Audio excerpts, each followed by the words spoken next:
The dress hung like a wound, red wine bleeding through white silk while Aunt Sylvia's smile cut sharper than crystal under the chandeliers. They said I disgraced the uniform in front of our family, but they were the ones who'd signed dirty numbers across my life.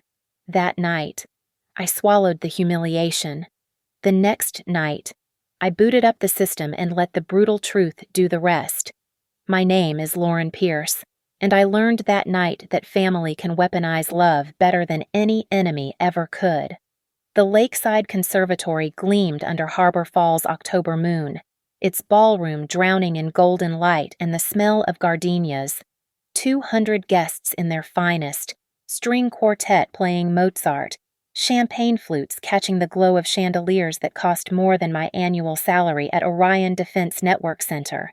My dress uniform, the one I'd pressed 3 times that morning, felt like armor until it became a target. I stood beside Gavin, my fingers wrapped around his, feeling the slight tremor in his grip that I'd mistaken for excitement. The engagement party my parents had insisted on hosting was everything they wanted: prestigious venue, influential guests. The Pierce family name displayed an elegant script across every surface. Dad's business partners from his investment firm clustered near the bar. Mom's charity circle occupied the center tables, their laughter bright and hollow as champagne bubbles. Then Aunt Sylvia rose from her seat. She moved through the crowd like oil through water, her black cocktail dress a shadow against all that gold. My mother's sister had always commanded rooms not through warmth, but through the particular gravity of old money and newer power. The Sylvia Foundation's logo gleamed on the donation box by the entrance, a reminder that her philanthropy touched everything in Harbor Falls, including my family. "Before we toast the happy couple," she began, her voice carrying that practiced charity gala projection, "I think we should address something important." The quartet stopped. Conversations died. 200 faces turned toward her, then toward me.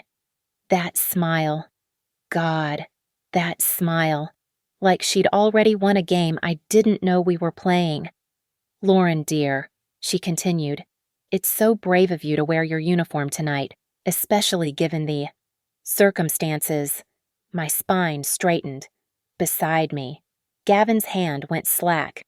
"Though, I suppose," Sylvia added, lifting her wine glass, "when you're under investigation for abuse of classified access, what's one more violation of protocol?" The words hung in the air like smoke from a fired gun. Then the LED screens around the ballroom, the ones meant to display engagement photos, flickered to life. Edited clips, fabricated logs, my face next to terms like security breach and pending review. The timestamp showed last week, when I'd been running routine penetration tests at Redwood Arsenal. My father stood first. Evan Pierce, the man who'd taught me about honor over breakfast cereals, who'd polished my first achievement medals with his own hands. His face had gone the particular shade of red I recognized from hostile takeover meetings he thought I didn't know about. "You wore the uniform," he said, voice low and dangerous. "You wore it here, tonight, while disgracing everything it represents." My mother's hand was already on her wine glass. Marjorie Pierce, president of 3 charity boards, the woman who'd once spent 6 hours teaching me how to fold napkins for a dinner party. She looked at me like I was a stranger who'd wandered into her perfectly orchestrated life. "Mom," I started, but the Malbec was already airborne. The wine hit center mass, spreading across the brass buttons and ribbons I'd earned through 6 deployments and 12 years of service. Gravity pulled it down in rivulets that looked black under the ballroom lights. Someone gasped. Someone else laughed nervous, sharp. A second glass followed from my father. This one caught my shoulder, splashing up toward my neck. The smell, fermented grapes and betrayal would stay in my nose for days. Through the wine dripping off my chin, I saw Gavin step back. 1 step, 2. His hands raised slightly. That universal gesture of, "I'm not part of this." The engagement ring I'd been wearing seemed to burn against my finger. Phones came out. Of course they did. In 12 seconds. I went from decorated officer to viral moment. But I kept my eyes on Aunt Sylvia. memorizing the exact curve of her lips, the slight lift of her left eyebrow, the way she set down her glass with the delicate precision of someone who'd just closed a perfect deal. I didn't speak, didn't move, didn't give them the reaction they were hunting for with their phones and their hunger. I just stood there, wine-soaked and straight-backed, burning every detail into memory, the way the light caught the fake timestamp on those doctored logs, the slight pixelation around my face in the security footage, Gavin's cologne failing to mask the smell of his sweat. When I finally moved, it was only to face the nearest camera directly. Let them see me clearly. Let them record this moment in high definition, because I knew something they didn't. Every system has logs. Every transaction leaves traces. Every conspiracy requires communication. And I was very, very good at my job. The Pierce family had always been poison dressed in Sunday clothes. I just hadn't realized how deep the rot went until I started following the money. 3 days before the engagement party, I'd received an alert from my credit monitoring service at 4:15 a.m. Someone had taken out a second mortgage on my house, the one I'd bought with combat pay and a decade of missed holidays. The signature on the documents was mine, perfectly forged. The co-signer, Gavin Matthews. The broker, Cornerstone Financial Services, a company that, after 6 hours of digging, traced back through 3 shell corporations to a single beneficial owner, the Sylvia Foundation. I'd sat in my home office, staring at those documents while dawn crept across my monitor screen. The loan amount, $300,000. The purpose, investment opportunity. The disbursement account registered to another shell company in Delaware. This wasn't impulse. This was architecture. Growing up in the Pierce household meant understanding that money and morality were negotiable currencies. Dad's investment firm, Pierce Capital Management, had survived 2 SEC investigations through what he called strategic relationship management. Mom's position on charity boards came with voting power on municipal contracts. Every Thanksgiving dinner included discussions of tax shelters disguised as gratitude. But Aunt Sylvia operated on another level entirely. The Sylvia Foundation controlled $600 million in assets, distributed grants that could make or break local organizations, and maintained partnerships with defense contractors seeking community goodwill. She'd married twice, both husbands dying within 5 years, both leaving her everything. The investigations went nowhere. The questions stopped. The foundation grew. I'd been stupid enough to think military service would insulate me from their games, that my clearance, my work at Orion Defense Network Center, my separation from their financial entanglements would keep me clean. But when you're a Pierce, you're either an asset or a liability. There's no neutral ground. The week before I discovered the fraudulent mortgage, whispers had started circulating at Redwood Arsenal, anonymous tips about security violations. Concerns about my access to classified networks. My commanding officer, Colonel Martinez, had called me in, shown me the complaints, all submitted through blind channels, all perfectly timed with my annual security review. "Someone's got it out for you. Pierce," he'd said, sliding the papers across his desk. "This is coordinated, professional." I knew then what I should have known years earlier. Sylvia had been watching, waiting for the right pressure point. The foundation had recently bid on a contract to provide community support services to military families, a contract worth $40 million annually. A contract that would require security clearance for key foundation personnel. A contract that would be much easier to win if someone on the inside owed you everything. The mortgage fraud was leverage. The investigation rumors were cover. And Gavin's sweet, ambitious Gavin, who'd appeared in my life 8 months ago at a foundation fundraiser, was the inside man. I'd found their text messages later, cached in a tablet he'd forgotten at my house. Sylvia promising him a position at the foundation, his responses eager, grateful, detailed about my routines, my passwords, when I worked late. The messages from 3 weeks ago were the most damning. Sylvia, "The papers are ready. Get her there happy. I'll handle the rest." Gavin, "What about after Sylvia? After she'll be too ruined to matter. The house becomes foundation property. You get your position. Everyone wins. Everyone except me. My mother's role was simpler, she just wanted me humbled. I'd refused to join her charity boards, chosen service over society galas, worn combat boots instead of cocktail dresses. Every medal I earned was a reminder that I'd escaped her vision of proper womanhood. The investigation would bring me back to earth, force me to need them again. "You always thought you were better than us," she'd said once, after 3 glasses of Chablis at Easter dinner. "With your clearances and your classified this and that? But you're still a Pierce. You'll learn that eventually." The night after the engagement party, I sat in my wine-stained uniform, evidence spread across my dining table like battle plans, bank records, text messages, corporate filings, the beautiful, brutal architecture of their betrayal mapped out in paper and pixels. They'd made one miscalculation. They thought humiliation would break me. That public shame would make me malleable, desperate enough to accept whatever terms they offered. They thought a soldier trained in cyber warfare would crumble under social media mockery and family rejection. They forgot that I'd spent 12 years learning how to turn information into weapons. And I had so much information. The wine stain wouldn't come out. I tried everything peroxide, white vinegar, professional cleaning, but the ghost of that Malbec clung to my dress uniform like evidence. Good. I hung it in my closet where I could see it every morning, a reminder that some stains are meant to stay. 3 days after the engagement party, my allies began to materialize from the shadows of Orion Defense Network Center. They came quietly, one by one, to my office after hours when the corridors emptied and the only sound was the hum of server fans. Staff Sergeant Theo Briggs arrived first, carrying 2 cups of coffee and a flash drive. 6'4" of former Army intelligence, now working as a civilian operations specialist.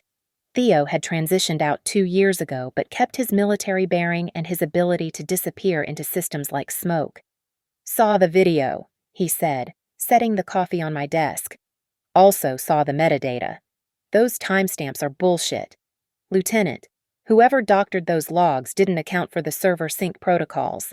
He'd already pulled the mirror logs, the redundant records that most people forgot existed.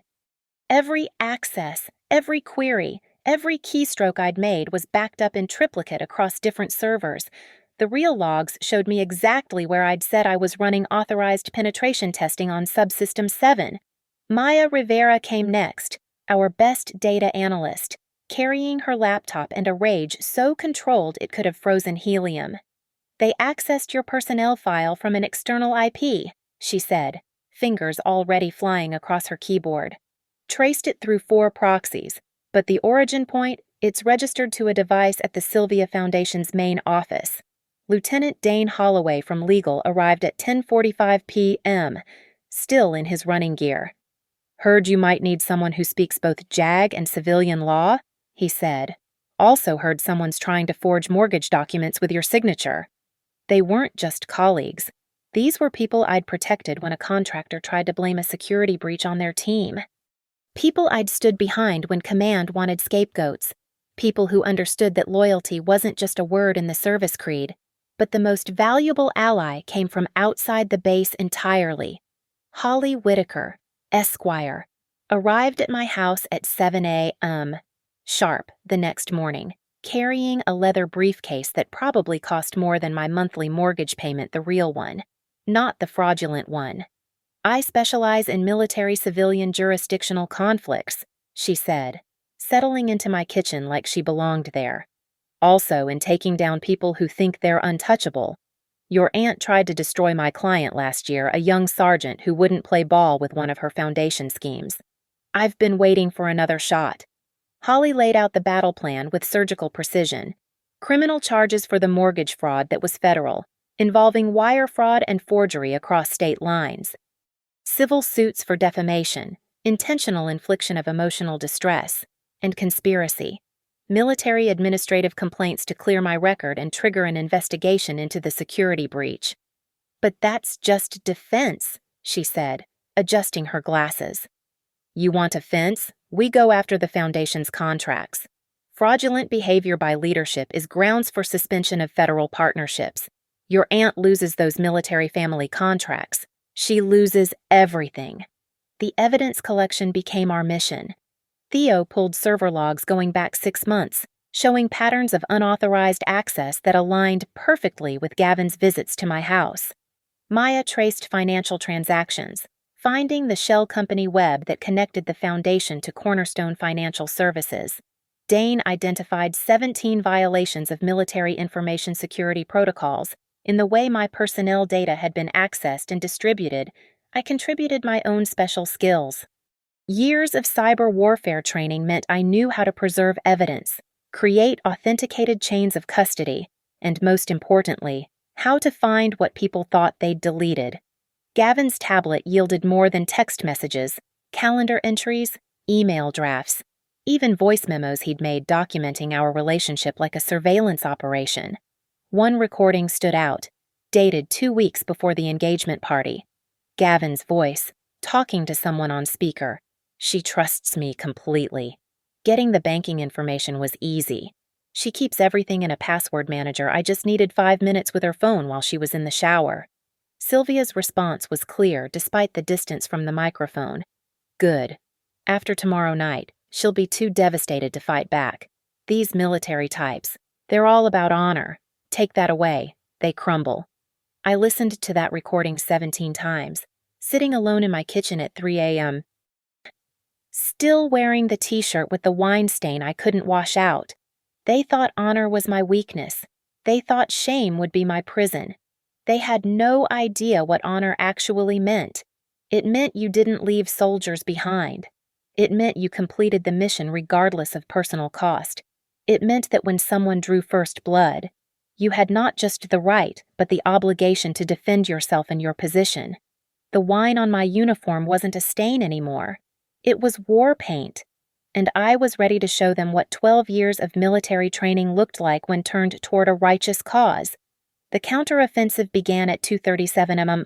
on a Tuesday, when most of Harbor Falls was asleep and the Sylvia Foundation's servers thought they were safe. Theo had spent 3 days mapping their network architecture, using nothing more invasive than public DNS records and social engineering. Their IT security is a joke, he'd said, shaking his head. They spent millions on that new building but hired someone's nephew to manage their systems. We didn't hack them. Didn't need to. Everything we collected came from legal sources, public records, court filings, tax documents, and the beautiful gift of their own sloppiness. The Foundation's board minutes, supposedly confidential, had been uploaded to a public-facing server by mistake 3 months ago. Google's cache still had them. Those minutes revealed everything Sylvia's push for the military contracts, her strategic initiative to place Foundation allies inside defense contractor companies, and most damning, a discussion about leveraging personal relationships to secure advantageous positions. Maya found the money trail that connected it all. The shell companies weren't just for the mortgage fraud, they were washing funds between the Foundation and private accounts. Small amounts. Nothing that would trigger automatic reviews, but consistent. Over 5 years, nearly $2 million had made its way from Foundation accounts into properties and investments controlled by Sylvia and her inner circle. It's classic nonprofit fraud, Holly explained, reviewing our evidence in my dining room, now converted to a war room. Donate publicly, steal privately. The IRS is going to have a field day. But the recording that changed everything came from an unexpected source. I'd placed a micro recorder inside a picture frame 6 months ago, not for espionage, just to capture family memories during holiday dinners. I'd forgotten about it until Theo suggested checking for any ambient recordings. The device had captured everything within 20 feet for the past half year, including a conversation from 3 weeks before my engagement party. My mother's voice, sharp with wine. She needs to learn her place. All this military nonsense, acting like she's better than us. Sylvia's response. The mortgage play will work. Once we control her house, she'll have to come begging. The investigation rumors will ensure the military won't back her. My father, that pillar of respectability. And if she fights, with what? Sylvia laughed. By the time we're done, Her reputation will be so destroyed she'll take any deal we offer. Maybe a nice quiet job at the foundation, where we can keep an eye on her. The wine throwing, my mother added. That's my touch. Public humiliation works better than private threats. They'd planned it all. Every detail, every moment of my devastation, scripted like a play. But they'd made a critical error. They'd discussed it in my house, in front of my device, creating an evidentiary record that would hold up in any court. Holly initiated the legal barrage with tactical precision. Federal complaint to the IRS regarding nonprofit fraud. FBI referral for the wire fraud and conspiracy charges. State Attorney General notification about the mortgage fraud. Department of Defense Inspector General report about the unauthorized access to military personnel files. We're not asking for investigations, she explained. We're providing evidence of completed crimes. Big difference. Meanwhile, I crafted something special for the public revelation. Every piece of evidence, organized chronologically, with verified timestamps and authentication codes, financial records beside email threads beside voice transcripts, a digital prosecution file that told the story better than any prosecutor could. The trap came together when Sylvia, sensing the investigations closing in, reached out through my mother with an offer to resolve this unfortunate misunderstanding. A private meeting at the Foundation's upcoming annual gala, their biggest fundraising event of the year, with the mayor, state representatives, and most importantly, the Military Contract Review Board in attendance. She wants to buy your silence, Holly said, reading the message. Probably offer to clear the mortgage, drop the investigation rumors, maybe even throw in some hush money. I sent back a single line, I'll be there, we should discuss terms. Sylvia's response came within an hour, dripping with false magnanimity. I'm so glad you're seeing reason.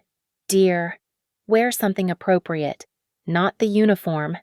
I smiled at that, fingers tracing the wine stain on my dress blues hanging in the closet. She wanted me humbled, desperate, ready to accept whatever scraps they offered to make the nightmare stop. She wanted to close the deal in front of Harbor Falls elite, showing everyone how the Pierce family handled problems with money, influence, and the quiet submission of those who challenged them. She was about to learn what happened when you declared war on someone trained in asymmetric warfare.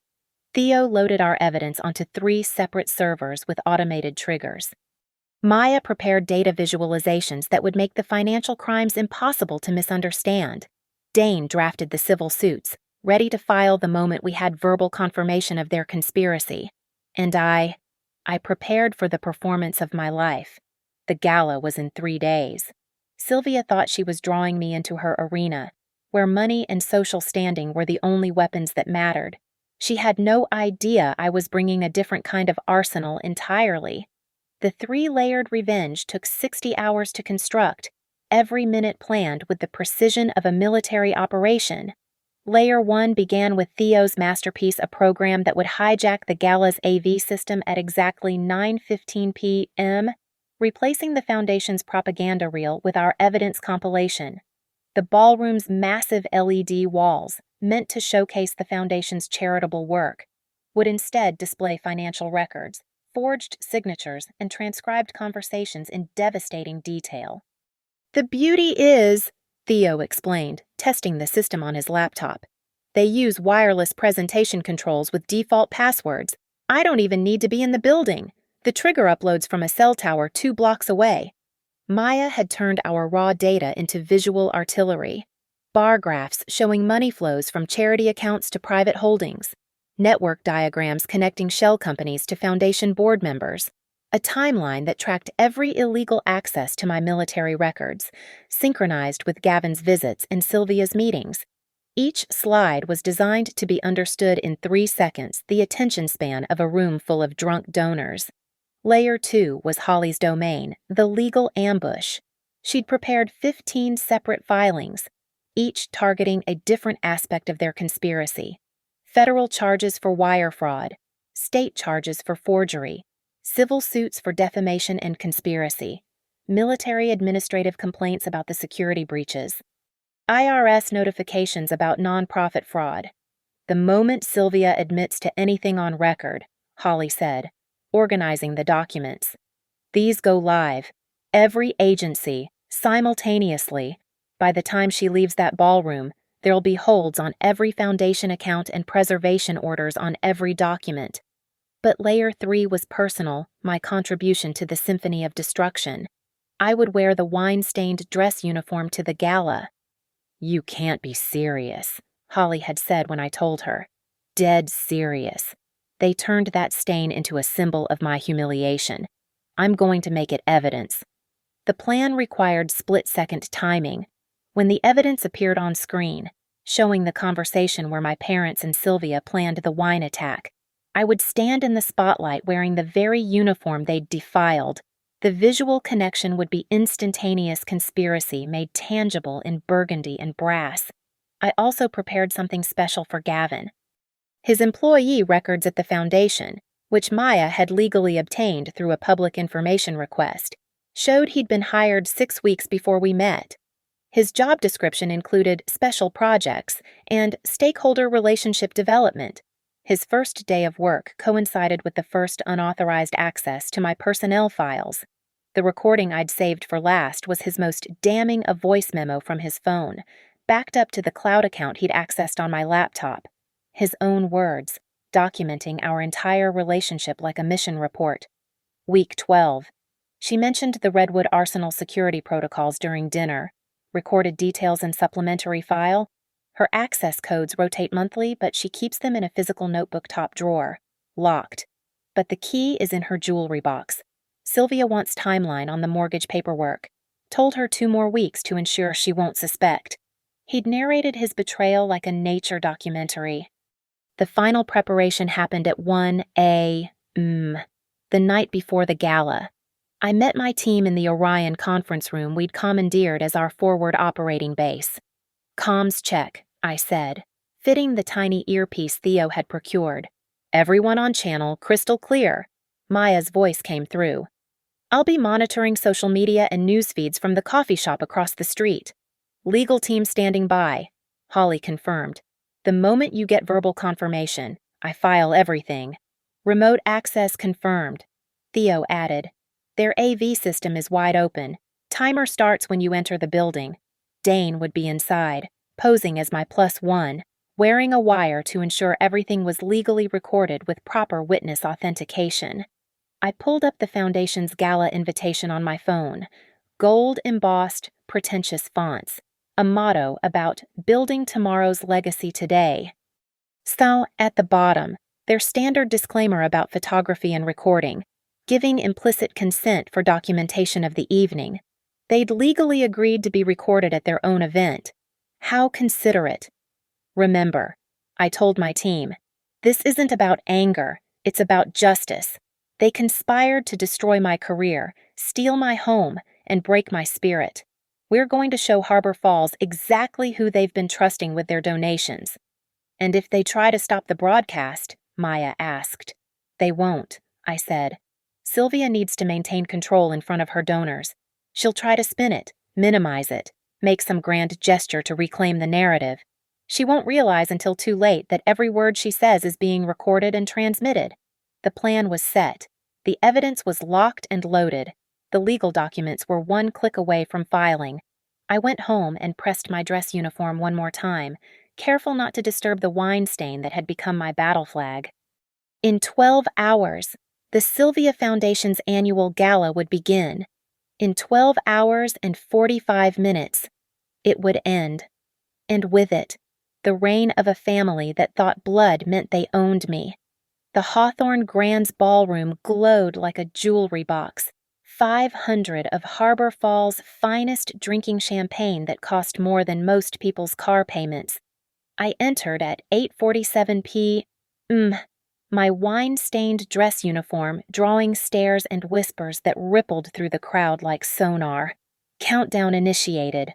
Theo's voice crackled in my earpiece. 28 minutes to showtime. Sylvia stood near the main stage, resplendent in a silver gown that probably cost more than the fraudulent mortgage on my house. She saw me immediately. How could she miss the military uniform in a sea of evening wear? Her smile was a razor wrapped in silk. "Lauren, dear," she called out, loud enough for nearby donors to hear. "So brave of you to come, though perhaps the uniform was unnecessary." "I wanted everyone to see exactly what you did to it," I replied, walking closer, letting the light catch the burgundy stain across my chest. My parents flanked her within seconds, my mother's face flushing with rage. "You're embarrassing yourself," she hissed. "No," I said calmly. "You did that for me. I'm just displaying the evidence." The mayor was there, shaking hands 3 groups over. The entire military contract review board occupied a VIP table near the stage, perfect positioning for what was coming. At 9:10 p.m., Sylvia took the stage for her keynote speech. The foundation's mission statement filled the massive LED screens behind her, charts showing charitable giving, photos of smiling beneficiaries, a celebration of generosity that masked the rot beneath. 20 seconds, Theo whispered. Sylvia was mid-sentence about the Foundation's commitment to military families when the screens flickered. Then the evidence began. First slide. The forged mortgage documents, my signature compared with the fake, the shell company trail highlighted in red. The room's chatter died instantly. Second slide. The unauthorized access logs, each intrusion into military databases time-stamped and traced to the Foundation's IP addresses. Third slide. The financial flowcharts Maya had created, showing money moving from charity accounts to private holdings, $2 million over 5 years, itemized and undeniable. Sylvia stood frozen at the podium, her mouth open, words dying in her throat. The screens kept changing, evidence mounting with mechanical precision. Then the audio began. Her voice, crystal clear through the ballroom's speaker system. "The mortgage play will work. Once we control her house, she'll have to come begging." My mother's voice next. "She needs to learn her place." My father. "And if she fights Sylvia again, with what? By the time we're done, her reputation will be so destroyed she'll take any deal we offer." I stepped into the spotlight that had been illuminating Sylvia, my stained uniform now visible to everyone in the ballroom. The visual impact was immediate, the evidence of their conspiracy literally worn on my chest. "That's my uniform they're discussing," I announced, my voice carrying without a microphone. "The wine stain you see. That was planned 3 weeks before my engagement party. Premeditated humiliation." The screen changed again. Gavin's employee records, his voice memos playing through the speakers, documenting our relationship like surveillance footage. District Attorney Harrison, who'd been Sylvia's guest of honor, stood up from his table, phone already in hand. 2 uniformed officers who'd been working security moved closer to the stage. This is fabricated." Sylvia finally found her voice. "This is a vindictive attack by a disgraced soldier. Then you won't mind if we verify these documents." Holly stepped forward from her position near the entrance, holding up a folder. "I have preservation orders here for all Foundation records. Unless you'd like to admit on record that these are accurate." Sylvia's mouth opened and closed like a landed fish. Around her, donors were backing away, phones out, recording everything. The Military Contract Review Board was huddled in urgent conversation. "I also have something for you, Gavin," I called out. He was trying to edge toward the exit, but Dane smoothly blocked his path. "Your employment contract with the Foundation. Hired 6 weeks before we met. Special projects including stakeholder relationship development. I was the stakeholder. Our entire relationship was a job assignment." The screen displayed his contract, then shifted to show text messages between him and Sylvia discussing the mortgage fraud. "The house," I continued, turning to address the room. "They forged my signature on a $300,000 mortgage. The money went to shell companies controlled by the Foundation, wire fraud, forgery, conspiracy, all federal charges. Security footage from the entrance is interesting, too." Theo's voice came through the speakers he'd patched himself into the system. "Shows Ms. Sylvia and Mr. Pierce arriving 2 hours early to, quote, prepare the surprise." the wine throwing. They brought specific bottles for it. Premeditation. My parents stood frozen near the stage, my father's face cycling through shades of red and white like a broken traffic light. My mother clutched her pearls, actual pearls, as if they could protect her from what was coming. District Attorney Harrison was on his phone, his voice cutting through the chaos. I need units at the Hawthorne Grand. Multiple federal violations in progress. Suspects are present. Sylvia tried one last play, stepping toward me with her arms slightly spread, going for grandmotherly concern. Lauren, sweetie, we can discuss this privately. Like you discussed destroying my career privately, like you discussed stealing my house privately. I pulled out my phone, showing the recording app that had been running since I entered. Everything you've said tonight is being legally recorded and transmitted to federal investigators. The screens changed one final time. The IRS criminal investigation notice, the FBI case number, the Military Inspector General's preliminary findings, all filed simultaneously at 9:15 p.m., the moment the evidence went public. Sylvia's smile finally shattered completely, her face aging 10 years in 10 seconds. Smirk, I said quietly, just for her. Freeze. Collapse. And she did. The ballroom erupted into controlled chaos, the kind where everyone wants to flee but can't stop watching. Holly moved with prosecutorial precision, her heels clicking across the marble as she approached my parents with a leather portfolio. Mr. and Mrs. Pierce, she said, loud enough for the recording devices to capture. I have settlement documents that need immediate attention. Sign now, and this stays civil. Refuse, and criminal charges will be added to the federal investigation already underway. My father's hands shook as he took the papers. The terms were simple and non-negotiable.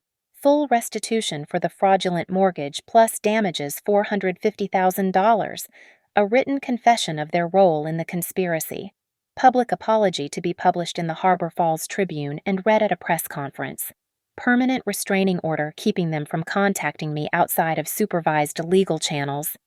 This is extortion, my mother whispered, but her voice carried in the hushed ballroom.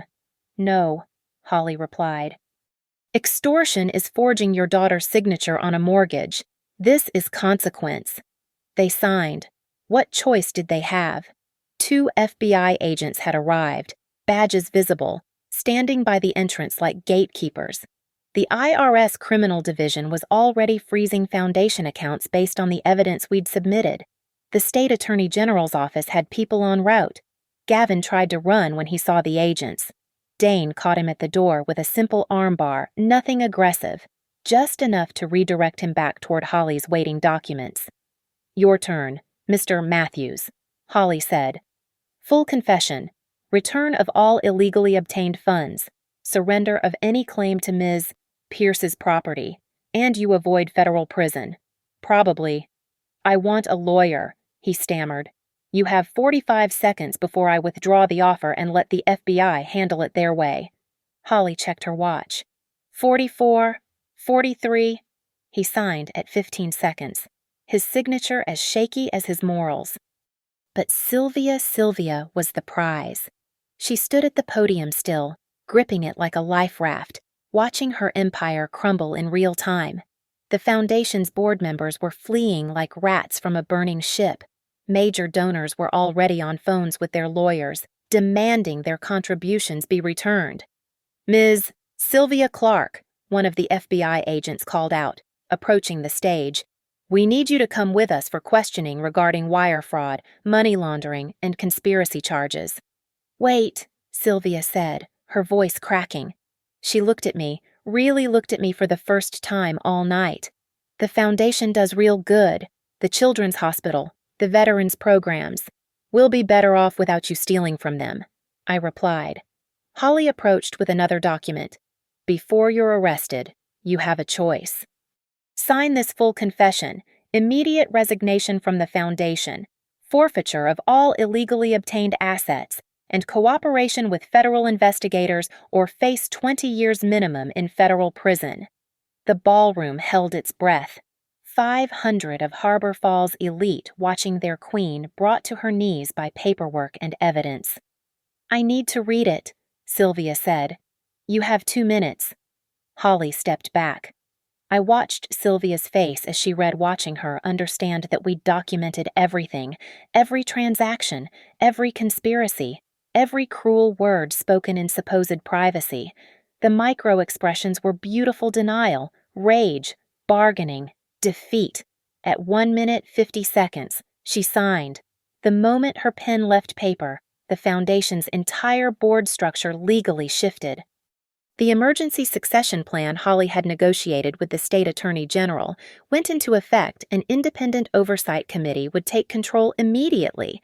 Forensic accountants would audit 5 years of records, and every penny of stolen money would be recovered and redistributed to legitimate causes. "The arrest will be deferred pending cooperation," the lead FBI agent announced. "But make no mistake, prison time is still very much on the table." The printer Holly had brought, yes. She'd brought a wireless printer to a gala hummed to life, producing copies of all signed documents. The sound seemed impossibly loud in the shell-shocked silence of the ballroom. I took off my uniform jacket then, slowly, deliberately, letting everyone see the full extent of the wine stain on my dress shirt underneath. Then I folded the jacket with military precision and handed it to Holly. "Evidence," I said. "Chain of custody starts now." Sylvia was escorted out first, her silver gown catching the light like a disco ball of shame. My parents followed, my mother crying not for what she'd done, but for getting caught. Gavin went last, still trying to explain to anyone who'd listened that he'd been manipulated too. The Military Contract Review Board chairman approached me as the room began to empty. "Lieutenant Pierce," he said formally, "we'll be recommending a full investigation into the Foundation's military programs. Your security clearance has been restored with commendations for uncovering this conspiracy." "Thank you, sir." "No," he replied. "Thank you. You've saved the military from partnering with criminals." As the last of the guests filed out, I stood in the empty ballroom with my team. The LED screens had gone dark, the evidence show over. Champagne flutes sat abandoned on tables like grave markers for reputations. "Clean victory," Theo said, pulling out his laptop to confirm all files had been properly transmitted to authorities. "Complete financial recovery guaranteed," Maya added, showing me the real-time freezing of Foundation assets. "Legal slam dunk," Holly confirmed, organizing the signed confessions. I walked to the podium where Sylvia had stood, looking out at the empty chairs, the abandoned dignity, the ruins of an empire built on cruelty and greed. Behind me, Dane started a slow clap. Maya joined. Then Theo. Then Holly. Soon, the empty ballroom echoed with applause, not for a performance, but for justice delivered with military precision. The wine stain on my uniform had done its job. Evidence presented. Mission complete. The signatures were still wet when the first reporter arrived. "Lieutenant Pierce," she called out, microphone extended like a sword. "Can you comment on tonight's events?" I stood at the ballroom's entrance, my wine-stained uniform catching the camera's flashes like burgundy lightning. Behind me, FBI agents were cataloging evidence. The Hawthorne Grand's staff stood frozen, unsure whether to clean up or preserve what had become a crime scene. "Do you have any regrets about destroying your family?" the reporter pressed. I looked directly into her camera, then at the dozen others that had materialized in the past 5 minutes. The wine stain on my chest seemed to pulse under the lights. "I regret believing silence was respect," I said clearly. "I regret thinking family blood meant more than personal honor. But exposing corruption, stopping theft, protecting innocent donors from fraud, no regret there. But your parents chose money over their daughter. They chose to humiliate me publicly rather than respect my service. That choice has consequences." More questions flew like shrapnel, but Holly stepped forward, professional smile in place. "Ms. Pierce will not be taking additional questions. All evidence has been submitted to appropriate authorities. Justice will proceed through proper channels." We walked through the media gauntlet to the parking lot where my team waited. The October air bit sharp and clean after the suffocating perfume and corruption of the ballroom. "So what now?" Maya asked, leaning against her car. "Now we wait for the trials," Holly said. "With those confessions and the evidence package, we're looking at significant prison time for Sylvia, supervised probation for your parents, and Gavin might get 18 months minimum." "And you," Theo asked me, "what's your next move?" I looked back at the Hawthorne Grand, its windows still glowing with the remnants of Harbor Falls' shattered illusions. "I go back to work. My clearance is restored, my record's clean, and Orion has a new security protocol to design based on this breach." "That's it." Dane seemed surprised. "No book deal, no victory tour." "The victory was in the evidence," I said. "Everything else is just cleanup." 2 hours later, I sat in my kitchen, in my house, with my name rightfully on the deed. The wine-stained uniform hung on the back of a chair, waiting to be entered into evidence. My laptop showed 37 emails from journalists, 14 from publishers, and 1 from my commanding officer. "Outstanding work, Lieutenant. Duty uniform replacement approved. Report Monday, 0800 hours." I pulled up the video Maya had captured of the gala's destruction. Sylvia's face as the evidence played. My parents' shock at consequences they never imagined. Gavin's pathetic scramble for the exit. But what struck me most was my own image standing in that wine-stained uniform like truth dressed in consequences. The small USB drive next to my laptop hummed quietly, its tiny fan the only sound in my empty house. Inside were backup copies of everything, every document, every recording, every piece of evidence that had brought down the Sylvia Foundation's criminal enterprise. The system of truth we'd built had worked perfectly. My phone buzzed, a text from an unknown number that turned out to be the district attorney. "Your testimony will be crucial. Thank you for your service, both military and civilian." Another from Colonel Martinez. "Knew you'd sort it out. Pierce, the uniform suits heroes, not victims." I made coffee at 11:45 p.m., using the expensive beans Gavin had bought to impress me. They tasted like lies and ambition, but the caffeine worked just the same. Outside my window, Harbor Falls slept, unaware that its philanthropic queen was in federal custody, that tomorrow's headlines would shatter their faith in charity galas and wine-soaked wisdom. The wine stain had dried completely now, the burgundy color set permanent in the fabric. I'd been wrong earlier when I called it war paint. It wasn't paint at all, it was proof. Proof that sometimes families are the enemy. Proof that dignity isn't about what others do to you but how you respond. Proof that information, properly deployed, could destroy empires built on cruelty. My laptop chimed with one final email. This one from the independent committee now running the foundation. They'd already recovered $800,000 from frozen accounts. The Children's Hospital would get its funding. The veterans' programs would continue. The good work would survive the corrupt leadership. I closed the laptop and turned off the kitchen light. Through the darkness, I could hear the quiet hum of the server fan in my USB drive, steady as a heartbeat, reliable as truth itself. The Pierce family thought they'd taught me about power that night they threw wine on my uniform.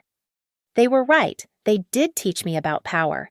They taught me that real power isn't in money or social standing or the ability to humiliate others. Real power is in the evidence. And I'd had more than enough. The ballroom door swung open to October wind, the foundation's banner falling to reveal the blank white wall beneath empty, clean, cold. I walked out of frame, leaving only the sound of server fans humming their electronic vigilance into the night. Thank you for listening to my story of betrayal, evidence, and justice served cold. I'm curious, where are you listening from? Please subscribe to the channel. Leave a comment below sharing your thoughts on family loyalty versus personal honor, and let's discuss what you would have done in Lauren's combat boots. Your stories matter too.